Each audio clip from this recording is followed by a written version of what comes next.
मित्रों, जय हिंद, जय भारत। मैं के शर्मा एडवोकेट अपने यूट्यूब चैनल कानून विद कृष्ण में आपका स्वागत करता हूँ।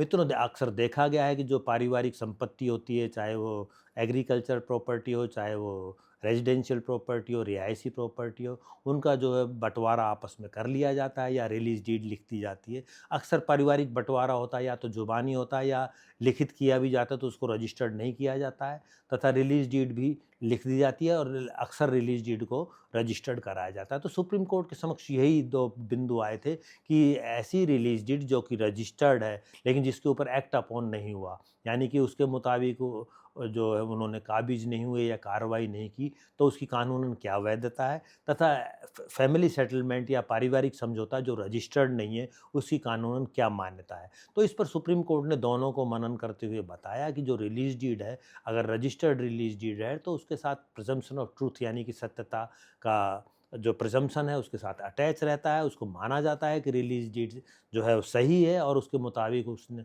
जो अपना तर्क करने वाला है या छोड़ने वाला है, उसने अपने हिस्से का रिलीज़ कर दिया, अपने अपने हिस्से का तर्क कर दिया, जिसके पक्ष में रिलीज़ डीड लिखा गया है। और रजिस्टर्ड होने के नाते प्रिजम्पशन ऑफ ट्रूथ उसके साथ माना जाएगा कि ऐसा हुआ है। यदि कोई उसको चैलेंज करता है कि जो रिलीज़ डीड है वह सही रूप से एग्ज़ीक्यूट नहीं हुआ या सही रूप से जो नहीं है, तो सिद्ध करने का भार उस पर होगा कि उसमें जो भी त्रुटि है या कानूनन जो रिबिटल वो कर सकता है, उसको सिद्ध करने का भार उस व्यक्ति पर होगा जो उसको चैलेंज करता है। अन्यथा जो रिलीज़ डीड है उसको सही माना जाएगा। इसी तरह जो पारिवारिक समझौता है, यदि वो रजिस्टर्ड भी नहीं है और पक्षकार उस पर एक्ट अपॉन कर लेते हैं, उसके मुताबिक अपनी संपत्तियों का बँटवारा कर लेते हैं और उसी प्रकार वो काबिज़ रहकर उसका उपयोग उपभोग करते हैं, तो पारिवारिक जो बँटवारा है, चाहे भले ही वो रजिस्टर्ड ना हो, उसकी उतनी ही अहमियत है, उसकी भी पूर्ण साक्षिक वैल्यू है, साक्षिक मूल्य है उसका, और साक्ष्य में ग्राह्य योग्य है, उसमें कोई त्रुटि नहीं है। तो सुप्रीम कोर्ट ने दोनों ही दस्तावेज़ों को माना कि दोनों ही दस्तावेज़ महत्वपूर्ण हैं। जो पक्षकार हैं, जो पारिवारिक सदस्य हैं, जो ब्लड रिलेशंस में हैं, को-पार्टनर्स हैं,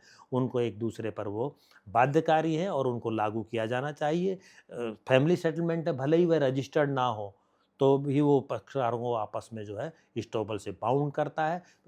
जो समझौता होता है, पारिवारिक समझौता, उससे किसी अधिकारों को नया सृजन नहीं होता है या अधिकारों का त्याग नहीं होता है, बल्कि जो उनके अधिकार होते हैं, उन्हीं का विभाजन किया जाता है, उन्हीं का समझौता कर बँटवारा किया जाता है और उसी तरह उसका उपभोग उपयोग किया जाता है। इस प्रकार जो सुप्रीम कोर्ट का जो निर्णय का सार था, उसमें यही था कि पारिवारिक समझौता हो, चाहे रिलीज़ डीड हो, दोनों ही अपना-अपना कानून महत्व रखते हैं।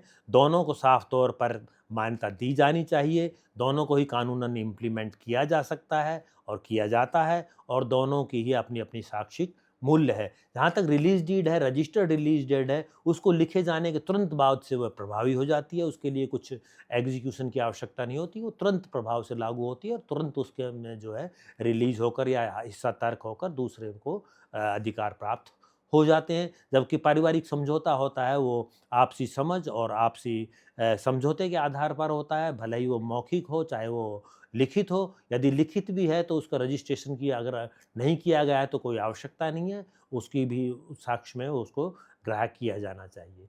तो मित्रों, जानकारी आपको कैसी लगी अवश्य टिप्पणी करें। यदि आप इस सुप्रीम कोर्ट के जजमेंट को डिटेल में पढ़ना चाहते हैं तो डिस्क्रिप्शन बॉक्स में अवेलेबल है, वहाँ से आप इसको पढ़ सकते हैं। वीडियो को लाइक व शेयर करें, चैनल को सब्सक्राइब करें।